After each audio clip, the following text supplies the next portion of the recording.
បងប្អូនបាននិយាយពីឡានប្រណិតណាមនុស្សភាគច្រើនតែទៅនឹកឃើញដល់មេបាយឆាលីឬក៏រ៉យជាដើមប៉ុន្តែថ្ងៃនេះខ្ញុំនាំមកបងប្អូនដល់គ្នាមកស្គាល់ពីស្ដេចឡានមួយមកពីប្រទេសចិនដែលកំពុងតែងួនពិភពលោកនោះគឺ Hongji Guya 2025 ដែលជានិមិត្តរូបនៃអំណាចនិងភាពស៊ីវិល័យជំរាបសួរបងប្អូន Hongji នេះគឺមិនមែនគ្រាន់តែជាឡានដែលធ្វើឡើងមកឲ្យមើលទៅមានភាពប្រណិតប៉ុណ្ណោះទេប៉ុន្តែវាគឺជាការបង្ហាញសេចក្ដីបច្ចេកវិទ្យាដ៏កំពូលដែល Hongji ចង់ផ្ញើសារទៅកាន់ពិភពលោកថាយើងមកដល់ចំណុចណាហើយគ្រាន់តែឃើញភ្លាមណាយើងនឹងដឹងថាវាមានអំណាចបាត់ទៅហើយចំណុចដែលធ្វើឡាននេះคล้ายទៅជាឡានអនាគតគឺការរចនាចង្កៀងមុខ DLP Million Pixel វាមិនមែនគ្រាន់តែជាចង្កៀងសម្រាប់បំភ្លឺទេតែវាគឺជា Smart Projector វាមានសមត្ថភាពបញ្ចាំងសញ្ញាព្រមានឬគំនូសសញ្ញាចរាចរណ៍នៅលើផ្លូវថ្នល់ដោយផ្ទាល់ដើម្បីទំនាក់ទំនងជាមួយអ្នកដទៃនេះគឺជាបច្ចេកវិទ្យាសុវត្ថិភាពដែលធ្វើឲ្យការបើកបរនៅពេលយប់คล้ายទៅជាបទពិសោធន៍បែប Digital ពិតៗប៉ុន្តែខាងមុខរបស់វាត្រូវបានរចនាឡើងមកតាមលំនាំ Waterfall ដែលមើលទៅមានភាពទាក់ទាញនិងស្រស់ស្អាតហើយចំណុចដែលពិសេសបំផុតនោះគឺ logo ផ្កាជង្រត់នៅចំកណ្ដាលកង់និងដៃចង្កូតដែលបញ្ជាក់ថាវាស្ថិតនៅក្នុងទឹកកកខ្ពស់បំផុតរបស់ Hongji ចំណុចដែលគួរចាប់អារម្មណ៍បំផុតមួយទៀតនោះគឺ Hongji នៅតែផលិតម៉ាស៊ីនសាំង Hybrid បើទោះបីជាពិភពលោកហ្នឹងកំពុងតែរត់ទៅផលិតឡានអគ្គិសនីហើយក៏ដោយវាបានរចនាឡើងមកជាមួយនឹងម៉ាស៊ីន 4.0 Twin Turbo V8 Hybrid ក្នុងទម្រង់ Hot V Turbo Charger ត្រូវបានដាក់នៅក្នុងចន្លោះស៊ីឡាំងទាំងពីរជួរបច្ចេកវិទ្យានេះជួយកាត់បន្ថយចំហាយខ្យល់ចេញចូលបង្កើតការឆ្លើយតបបានលឿននិងកាត់បន្ថយ Turbo lag វាអាចផលិតកម្លាំងសេះបាន490សេះនិងកម្លាំងដំណើរបា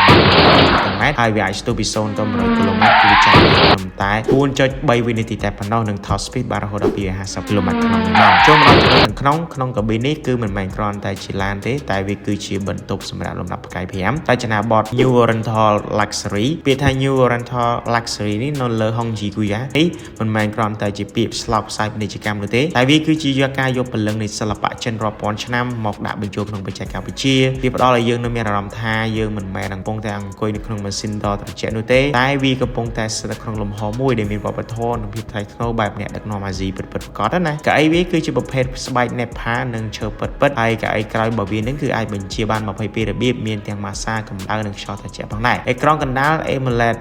14.2 អ៊ីងដែលអាចរុញឡើងចុះបានយ៉ាងទំនើបហើយអ្វីដែលធ្វើឲ្យយើងកាន់តែភ្ញាក់ផ្អើលនោះគឺវាមានប្រព័ន្ធសំឡេងរបស់វាលឺព្រោះដែល Hongji បានបំពាក់នៅ speaker ចំនួន32គ្រាប់ជាមួយនឹងកម្លាំងសរុបរហូតដល់ 3200 វ៉ាត់ដែលផ្ដល់នៅសំឡេងបែបដ៏ 4D មិនត្រឹមតែលឺតាមរយៈត្រចៀកនោះទេប៉ុន្តែវាមានប្រព័ន្ធតាមញ័រតាមចង្វាក់ភ្លេងណានៅក្នុងកៅអីអង្គុយទៀតផងដែរវាបានដូចជាយើងកំពុងតែអង្គុយស្ដាប់តន្ត្រីផ្ទាល់នៅសាលមហោស្រពលំដាប់ថ្នាក់ពិភពលោកអញ្ចឹងវាមានប្រព័ន្ធសុវត្ថិភាពឆ្លាតវៃសម្រាប់រថយន្តកម្រិតនេះហើយសុវត្ថិភាពគឺជាអាទិភាពខ្ពស់បំផុតហើយគូយ៉ាបានមកពាក់មកជាមួយនឹងប្រព័ន្ធជំនួយការបើកបរឆ្លាតវៃកម្រិតខ្ពស់វាប្រើប្រាស់នូវ sensor ជុំវិញខ្លួនរួមជាមួយនឹង LiDAR កម្រិតខ្ពស់ដែលអាចចាប់យករូបភាពបានយ៉ាងច្បាស់បើទោះបីក្នុងលក្ខខណ្ឌអាកាសធាតុមិនអំណោយផលក៏ដោយប្រព័ន្ធសម្ការពីបោកប៉ះពីខាងមុខឬចំហៀងធ្វើការបានយ៉ាងឆាប់រហ័សហើយអ្វីដែលពិសេសគឺវាមាន head-up display ដែលបង្ហាញព័ត៌មានបើកបរនិងសុវត្ថិភាពផ្ទាល់នៅលើកញ្ចក់មុខជួយឲ្យយើងបើកបរទៅមិនចាំបាច់ងាកភ្នែកចេញពីផ្លូវឡើយហើយវាក៏មាន option ទំនើបមួយចំនួនទៀតផងដែរអ្វីបើតឡាននេះមានប្រវែងរហូតដល់